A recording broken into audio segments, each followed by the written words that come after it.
Hello guys, आगे जब click on नया वीडियो लेके तो आज की इस वीडियो में बात करने वाले हैं वापस कंप्लायंस नोटिस के बारे में। ये मैं क्यों कर रहा हूँ, क्योंकि मुझे लास्ट कुछ आप मान लीजिए लास्ट 5 दिनों में इतने मैसेजेस आए हैं, इंस्टाग्राम पे डीएम्स आए हैं हमारे चैनल पे, या फिर आप यहाँ बात कर लीजिए, इतने लोग कमेंट कर रहे हैं नीचे कि हमको कंप्लायंस नोटिस आ गई, मेरी मदर को कंप्लायंस नोटिस आ गई, मेरे ब्रदर को कंप्लायंस नोटिस आ गई, मतलब कई लोगों को कंप्लायंस नोटिस आई। और ये सबसे पहले मतलब हम लोग ने कई टाइम से हम लोग इसके ऊपर चर्चा कर रहे हैं। आप देखेंगे तो हमारे चैनल पे कई वीडियोस बनी हुई कंप्लायंस नोटिस इसको लेके, इसका क्या मतलब होता है, आपको रिटर्न फाइल करना है नहीं करना। और जैसे जैसे ये 30 सितंबर नज़दीक आती जा रही है, कंप्लायंस नोटिस के नंबर बढ़ते जाएंगे। और ये नहीं होगा कि आपको अब कंप्लायंस नोटिस आ रही है, क्योंकि कई लोग जो अब डीएम्स कर रहे हैं या अब हमको मेल कर रहे हैं, उनको दिख रहा है पीछे जाके कि उनको पहले भी कितनी बार गवर्नमेंट की तरफ से नोटिस आ चुके, बट उन लोग आज तक इग्नोर ही किए जा रहे थे। और अब शायद वो हमारे वीडियोस को डिस्कवर कर रहे हैं, तो वो लोग इसको और थोड़ा सही से देख रहे हैं और समझ रहे हैं कि भाई कंप्लायंस नोटिस क्या होती है, वो क्यों आ रही है, उसका रीज़न क्या है।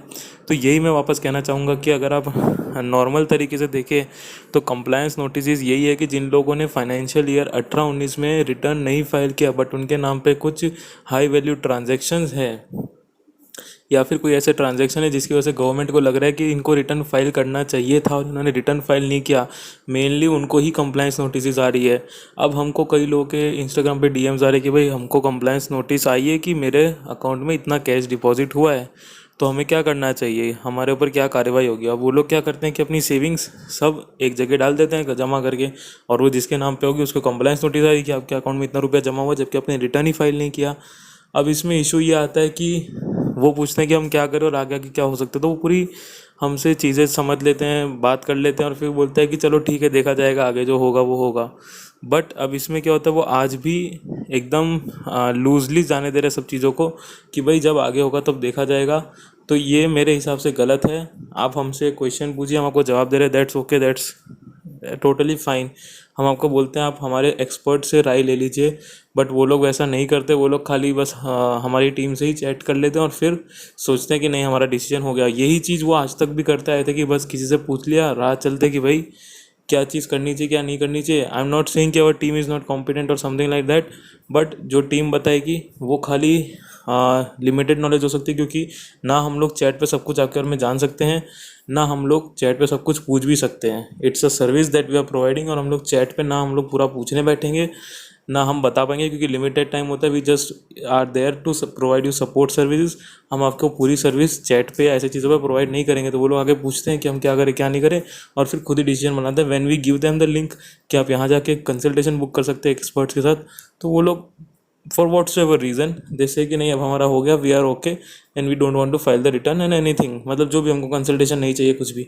तो this is the mistake that you are again making, कि जब आपको मौका दिया जा रहा है समझने के लिए क्या चीज़ है क्या नहीं है, तो वो समझना ही नहीं चाहते। And secondly the main thing is, कई लोगों को इसलिए आ रही क्योंकि उन्होंने 18-19 में जब फाइनेंशियल ईयर था तब उन्होंने हो सकता है काफ़ी सारी शेयर ट्रेडिंग की थी, और ये आगे चल के भी आएगी, क्योंकि इस साल भी इतने लोगों ने शेयर ट्रेडिंग की है लॉकडाउन के टाइम कि आगे चल को सबको ये नोटिस आएगी। And what people are thinking कि हमको तो वैसे भी लॉस हुआ है, तो हम लोग क्यों रिटर्न फाइल करें, बिकॉज दे नो कि उनको लॉस हुआ है, तो वो सोचते हैं कि भाई हमारी इनकम तो वैसे ही बिलो टैक्सेबल लिमिट है, तो हमको रिटर्न ही फाइल नहीं करना। So this is again a wrong notion that they are carrying. Secondly लोगों को नोशन होता है कि भाई हमारा तो वैसे भी सैलरी पे टीडीएस नहीं कटा, तो हमारा सैलरी टैक्सेबल ही नहीं है, तो हमको रिटर्न फाइल करने की ज़रूरत नहीं, भले हमने लॉस किया हो या हमारी इनकम कितनी भी हो, क्योंकि उनके एम्प्लॉयर ने बोल दिया कि आपका टैक्स नहीं कटेगा। So that is again a wrong notion कि टैक्स नहीं कट रहा तो रिटर्न भी फाइल नहीं करना।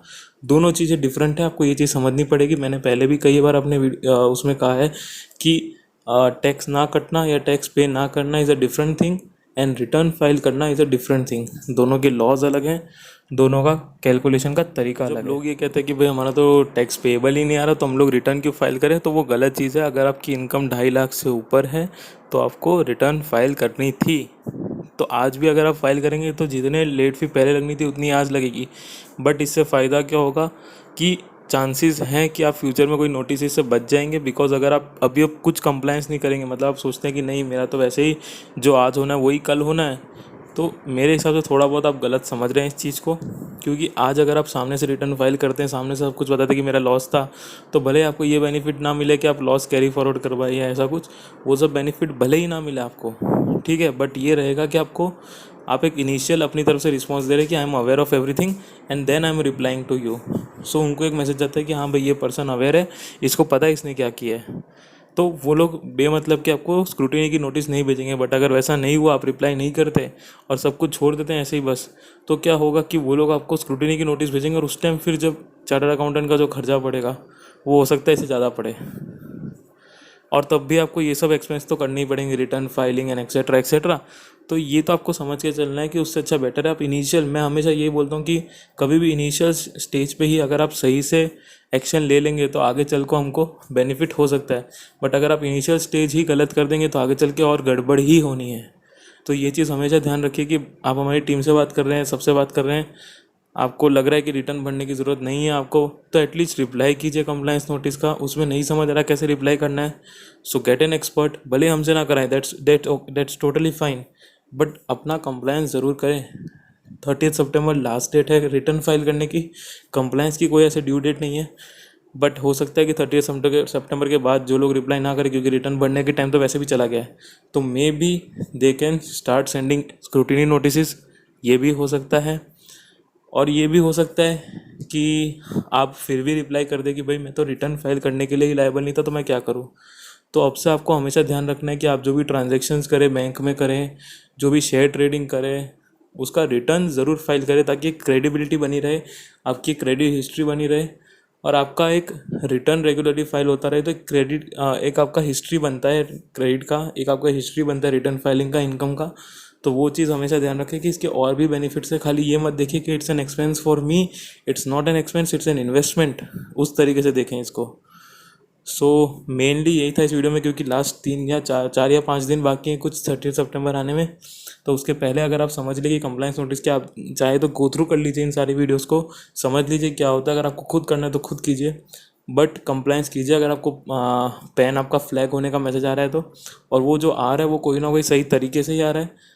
तो इस चीज़ का ज़रूर ध्यान रखिए कि अगर ये मैसेज आया है तो जाके देखिए क्या ट्रांजैक्शन है, और अगर वो ट्रांजैक्शन सही है या गलत है। 99% केस में अभी तक जितने हमारे पास आए हैं उन सब में वो सही ही निकला है, और सबको अपनी गलती पता चली ही है। तो इट्स बेटर कि आप अपना तरीका बदलें। रिटर्न फाइल करने अगर है ज़रूरी और आपकी इनकम जा रही है तो रिटर्न भी फाइल करें, that's a very good thing I would say. और आगे से ध्यान रखें कि हर साल आप रिटर्न फाइल करें, ताकि एक वो हिस्ट्री क्रिएट होती रहे। सो बस यही था इस वीडियो में।